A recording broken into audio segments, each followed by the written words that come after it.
नमोजिनाणं नमोजिनाणं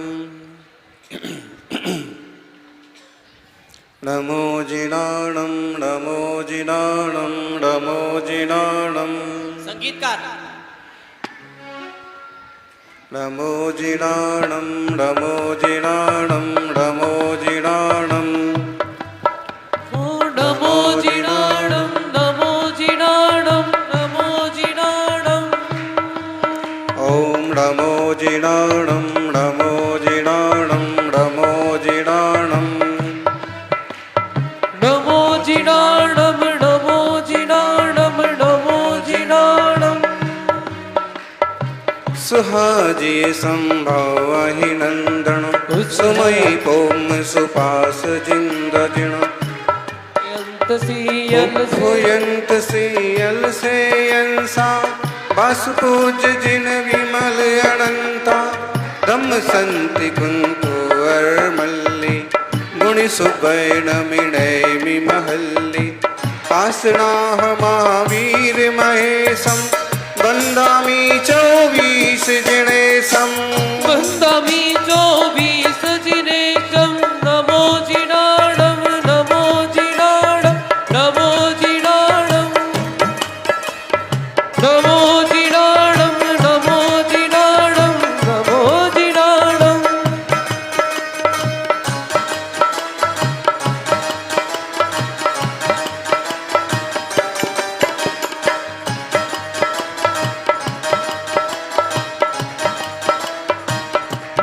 आदिनाथ भगवान की, नेमिनाथ भगवान की। उपास के बाद हमारी आवाज आपसे तेज है, आपकी आवाज आना चाहिए। महावीर भगवान की, आचार्य श्री आदि सागर महावीर कीर्ति विमल सागर जी महाराज की, तपस्वी सम्राट गुरुवराचा श्री सन्मति सागर जी महाराज की, बोलो परम पूज्य धर्म साम्राज्य नायक वर्तमान की वर्तमान चतुर्थ भट्टाधीश आचार्य जी 108 सुनील सागर जी गुरुदेव की धिक्कारा गुरुदेव का।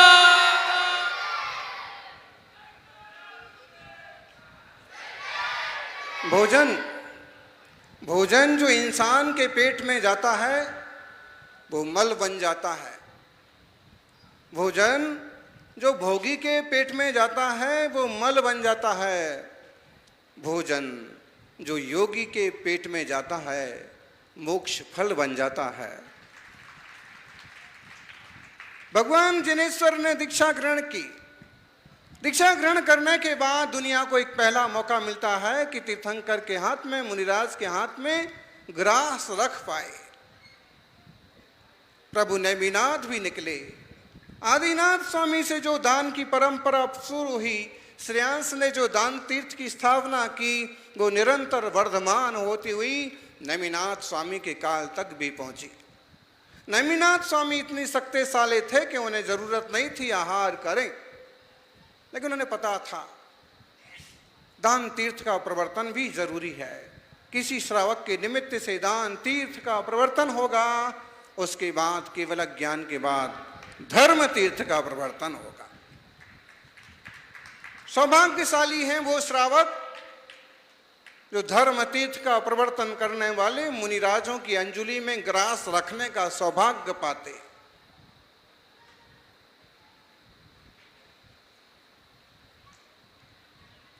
दुनिया में वह ढेर तरह के संत होते हैं, साधु होते हैं, लेकिन सबके भोजन का लगभग एक ही तरीका होता है। या तो कोई निमंत्रण से भोजन करके आते हैं या फिर कोई मांग करके लाते हैं और खा लेते हैं। लेकिन दिगंबर मुनिचर्या दुनिया की अद्भुत तपस्या और साधना का प्रतीक है। कहते हैं जब योगी को क्षुधा की वेदना होती है, तपस्या बढ़ानी होती है, तो वह अभिग्रह लेके, मुद्रा लेके आहार को निकल जाता है। जहाँ योग्य विधि मिले, योग्य रीति नीति से आहार मिले, शुद्ध श्रावक हों, जिनका खान पान शुद्ध हो, खानदान शुद्ध हो और प्रतिग्रहण कर रहे हों। हे स्वामी नमोस्तु बोलो। पूरा नगर बुलाता है, सम्राट बुलाते हैं, मंत्री बुलाते हैं, सेठ साहूकार बुलाते हैं, लेकिन कहाँ जाएंगे? जहां योग बनता है वहां पड़गाहन हो जाता है। पड़ गए मुज्जत ठाणम पादोदय मच्चणम च पड़मम च मण वयण काय शुद्धि रेषण शुद्धि या विधि माहो। नवदा भक्ति होती है, प्रतिग्रहण होता है, उच्च स्थान दिया जाता है, गृह प्रवेश वगैरह तो सामान्य चीजें हैं, शामिल हैं इसी में। प्रतिगय मुच्च स्थानम पादोदक, गंदोदक लेना है, पांव नहीं धोना है। महाराज के पांव मैले हो गए हैं तो धो नहीं, चरण उनके पखारे जाते हैं जिनका चारित्र प्रखर होता है। श्रावक पांव नहीं धोते हैं, पाद प्रक्षालन करते हैं, और जो पाद प्रक्षालन करते हैं उनके पापों का प्रक्षालन होता है। बंडी जी, मुनि महाराज के पांव खूब मैले होंगे। खोड़निया जी, पांव क्यों धोना, आहार क्यों कराना, महाराज बहुत भूखे होंगे। अरे नहीं जी, तीर्थंकर जैसे महापुरुष तो आहार न करें तो भी मोक्ष चले जाएं, बाहुबली तो चले ही गए, लेकिन मुनिराजों के पाद प्रक्षालन से पापों का प्रक्षालन होता है, उनके चरणों के प्रक्षालन से हमारे आचरण का प्रक्षालन होता है, और उनके हाथ में आहार दान देने से क्षुधा वेदना हमेशा के लिए मिट जाती है। मुनिराज भूखे हैं, आहार तो कराओ रे भाई। आज जैसे भुक्कड़ लोग मिल जाएंगे, गांव में 25 परिवार हैं, चौका लगा की बारी आती है तो एक दूसरे का मुंह देखते हैं। क्यों? आचरण बिगड़ गया, खान पान शुद्ध नहीं रहा। एक जमाना था, अभी भी है कुछ गांव, अभी भी हैं कुछ स्थान ऐसे, मुनिराज चले जाएं तो पूरा गांव में जैसे चौथा काल आ जाता है, घर घर पड़गाहन होता है। लेकिन हो गए, आलसी भी हो गए लोग, एक दूसरे का मुंह देखते हैं। अरे भाई, कल्प वृक्ष हैं मुनिराज तो, महेश जी, मुनिराज तो कल्प वृक्ष हैं। राजा श्रेयांश ने सपना क्या देखा, हमारे घर में कल्प वृक्ष आया है, सुमेरु पर्वत खड़ा है, सूरज उदित हुआ है। मुनिराज तो कल्प वृक्ष हैं, जिस घर आंगन में जाएंगे, अंजुली भर अगर आहार करके आएंगे, वहां कल्प वृक्ष उगाएंगे। मुनिदान करने वाले लोग कभी भूखे नहीं मिलेंगे आपको, कहीं भी देख लो। सामान्य दर्जे का श्रावक भी रोज रोज पड़गाहन करके आहार देता होगा तो उसकी भी कहीं ना कहीं से पूर्ति होती ही रहती है, कैसे ना कैसे वो अपनी व्यवस्था कर ही लेता है। लेकिन आज के बड़े घर वाले लोग भी सोचते हैं कौन करेगा, कौन लगाएगा, ये कुछ नहीं है, ये सिर्फ इनके पाप के उदय है, ये सिर्फ इनका प्रमाद है कि कल्प वृक्ष घर में आया और कहते भैया तू ले जा, भैया कोई और ले जा, आज तू पड़गाहन कर ले। कभी भी पड़गाहन का मौका मिले तो छोटी मोटी व्यवस्था बना के गर्म जल लेकर के भी मुनियों का पड़गाहन करना, आहार दान करना। दूसरे के चौके में घुसपैठ करना बुद्धिमानी नहीं है। बोलो हसमुख जी, आपकी दुकान है, आपकी की कंपनी है, और आपकी कंपनी में आकर के कोई थोड़ा मोड़ा काम करे, झाड़ू वाड़ू लगा जाए, एक आध चीज बेच खरीद ले, उसको कितना फायदा होगा? जितना आप दोगे, 100 रुपये, 200 रुपये, 500, 1000, जिस वेतन में रखोगे, कितना फायदा होगा?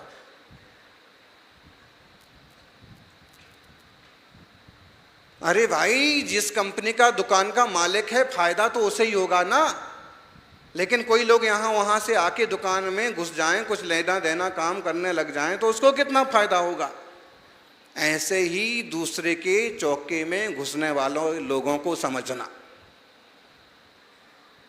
देखो, दूर देश से आए हैं, और हम तुरंत व्यवस्था नहीं बिठा सकते हैं, और फिर भावना है और आहार देने जाना, ये अच्छी बात है। अपने परिणाम उसने यहाँ भी बना के रखे, लेकिन आपका घर है और फिर भी दूसरे के घर में जा रहे हो, इसका मतलब है खुद की दुकान तो नहीं चला रहे हो, दूसरी दुकान पर जाके बेगारी कर रहे हो। खुद गृहस्थ को अपने घर में छोटी मोटी सही व्यवस्था बिठा करके मुनियों का पड़गाहन जरूर करना चाहिए। कुंद कुंद जैसे आचार्य लिखते हैं, दानम पूया मुखम सावय सम्मो न सावया तेण बिना। श्रावक का धर्म क्या है पंडित जी? दान और पूजा, इसके बिना बोली श्रावक नहीं। और झाण जैनम मुखम, मुनिराज को जंजाल में मत लगाइए। महाराज जी ये काम कर दो, आप मंच पर बैठ जाओगे तो बोली अच्छी चली जाएगी। महाराज जी को फिजूल के काम में मत लगाइए। झाणम जैनम मुखम, ध्यान और धर्म मुनि का मुख्य है। उन्हें धर्म ध्यान और अध्ययन ही करने दो, फिर बाकी जितना धर्मोपदेश दिया, जितना आपकी धार्मिक क्रियाओं में शामिल हो गए, उतना आपका पुण्य सौभाग्य।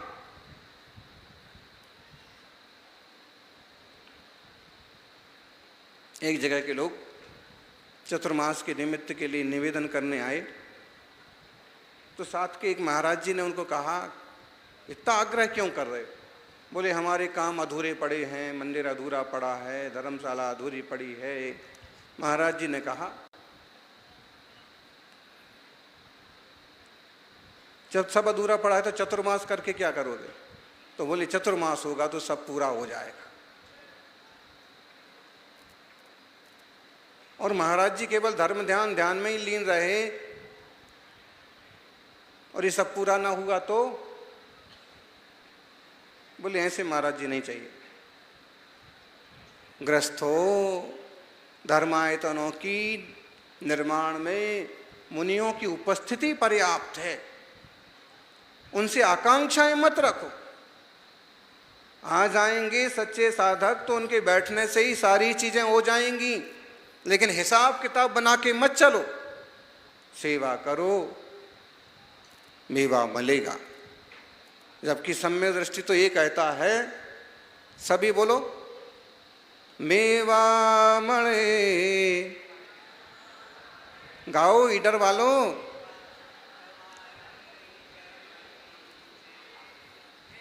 मुक्ति मळे कि ना मळे मन, भक्ति तमारी करवी छे। मेवा મળે કે ના મળે, મને મેવા મળે કે ના મળે, પણ તમારી સેવા કરવી છે। અને મુક્તિ મળે કે ના મળે, પણ ભક્તિ તો કરવી જ છે। લેકિન સ્થિતિ આજ की કેવી થઈ ગઈ છે? મેવા મળે તો ઠીક, ના મળે तो भक्ति कड़वी छे। केवी छे भक्ति? भक्ति कड़वी छे, मीठी नहीं। लोग मेवा को देख के सेवा करते हैं, यानी सेवा करो, मेवा आपो आप मिलेगा। तीर्थंकर नेमिनाथ स्वामीनो चरित्र अद्भुत है। हरिवंश पुराणनो स्वाध्याय करो। अद्भुत त्याजी, अद्भुत क्षमता, अद्भुत साधनानो पिंड है नेमिनाथनो जीवन।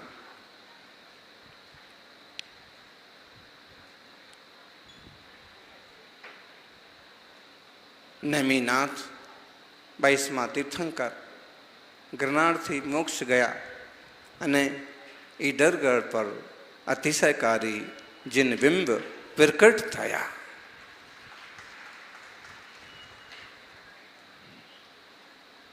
આપણો કેવો સૌભાગ્ય છે।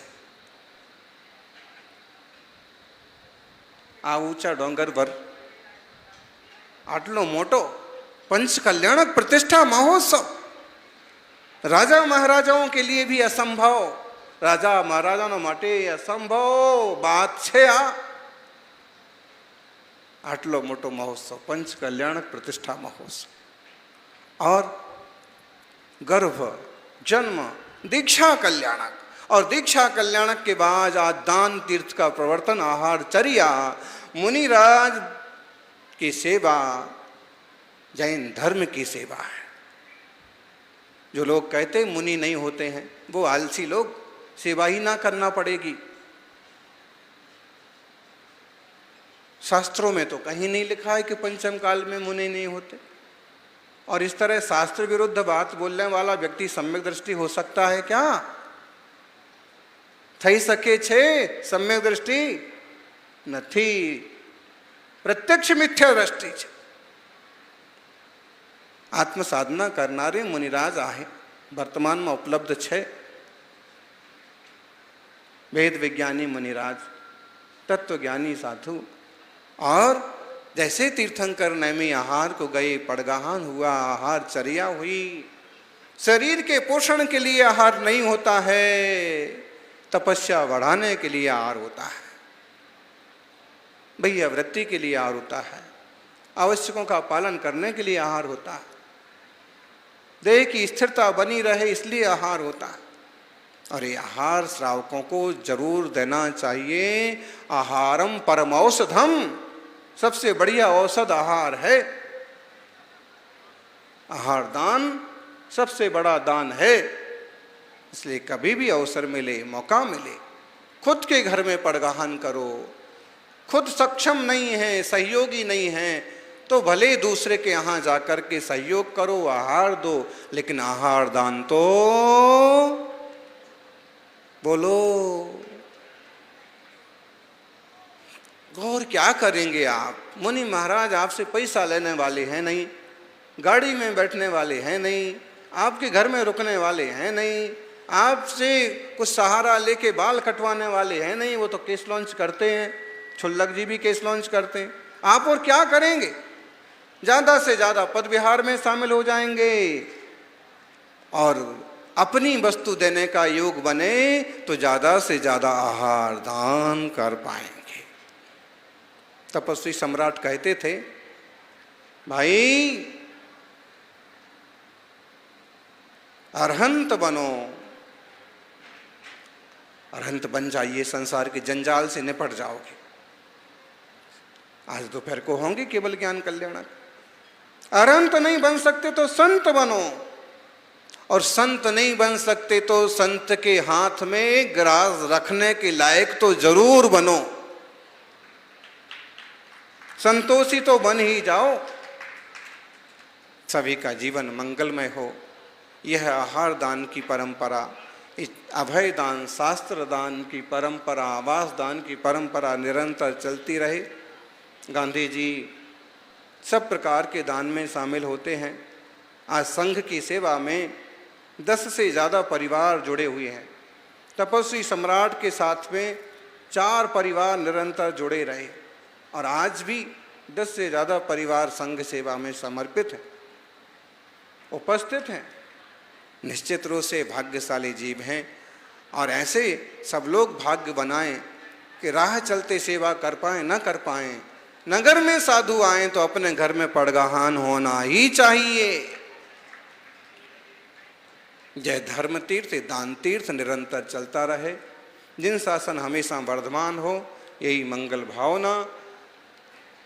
मुनिराज चलते फिरते सिद्ध हैं। कल वेद विज्ञान के बल पर रत्नत्रयधारी मुनिराज सिद्ध हो जाएंगे। आगामी 24 के समय ये भी कहीं न कहीं मोक्ष पाएंगे। आप भी इनके साथी बन जाएंगे, सहयोगी और सेवक बन जाएंगे, तत्व ज्ञान पाएंगे, तो प्रत्येक जीव एक दिन सिद्धों की श्रेणी में शामिल हो जाएंगे। जय बोलिए।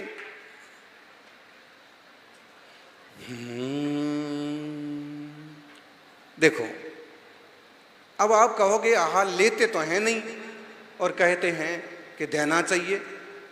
अरे भाई, इसके भी कुछ नियम होते हैं। किसी मांसाहारी की, शराबी, कबाबी, व्यसनी से तो आहार नहीं ले लेंगे ना। रत्नत्रय जिनका शुद्ध है उनको आहार देने वाला भी तो कुछ तो शुद्ध हो, सम्यक दृष्टि हो, वेद विज्ञानी हो, विवेकी हो, शाकाहारी हो, निर्व्यसनी हो, रात में न खाता हो, सप्त व्यसन में न पड़ा हो, अभक्ष ना खाता हो। जिसके ये नियम हो वही आहार देने का पात्र है। और नवदा भक्ति भी आती हो, लो महाराज आहार कर लो, ऐसे तो नहीं होता है जिन शासन में। नवदा भक्ति, नवदा भक्ति, पहली भक्ति कौन सी है? प्रतिग्रहण पड़गाहन। दूसरी भक्ति कौन सी है? बोलो बोलो, कोई नहीं बोल रहा। उच्च स्थान देना, घर में ले जाना और ऊंची चौकी पर बिठाना। तीसरा पादोदक, पांवों का पूजन करना, उदक गंधोदक बनाना, उसको माथे पर चढ़ाना।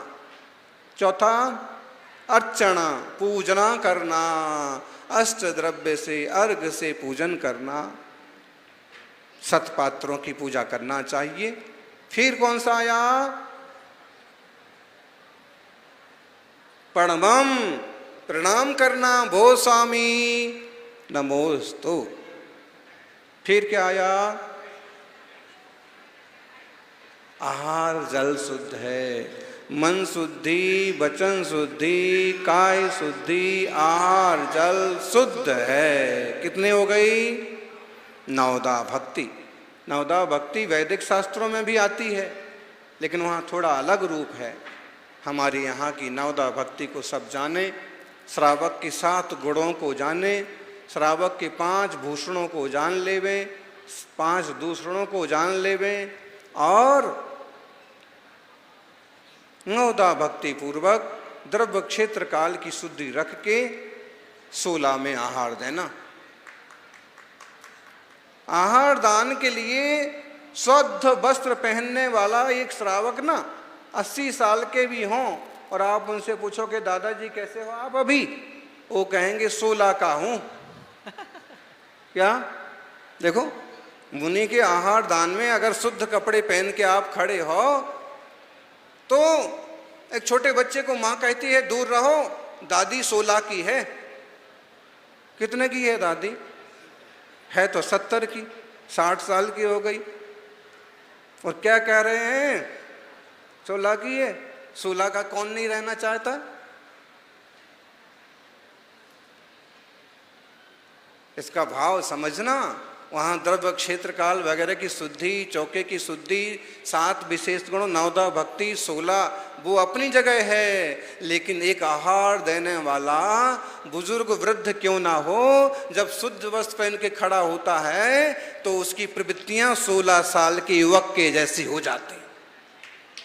दूर से भी पड़गाहन करके ले आएगा, पसीना पसीना हो जाएगा तो भी परिक्रमा करेगा, और आहार करने के बाद भले जमीन पर लेट जाए, लेकिन आहार होने तक तो वो डटा रहेगा। ये जिन शासन का आहारचर्या का प्रभाव। तो ऐसे शुद्धि का सब ध्यान रखें। तीर्थंकर प्रभु का आहार भी शुद्ध वेशभूषा में ही कराना है, और मुनिराजों को देने जाओ तो फिर से नए सोले के कपड़े पहन लेना। क्यों? एक कपड़े इधर उधर छू जाएंगे, कोई छू जाएगा, चिंदी वगैरह लगी होगी, कपड़ा लगा होगा, कहीं ना कहीं सोला बिगड़ जाएगा। 2 सोले रखना, आज डबल 16 के हो जाओ। सभी का मंगल हो, सभी लोग इस महामंगलकारी विधि में सम्मिलित हों। जय बोलिए नेमिनाथ भगवान की। परम पूज्य आचार्य भगवान चतुर्थ पट्टाधीश आसन सुनील साई जी गुरुदेव की जय जय।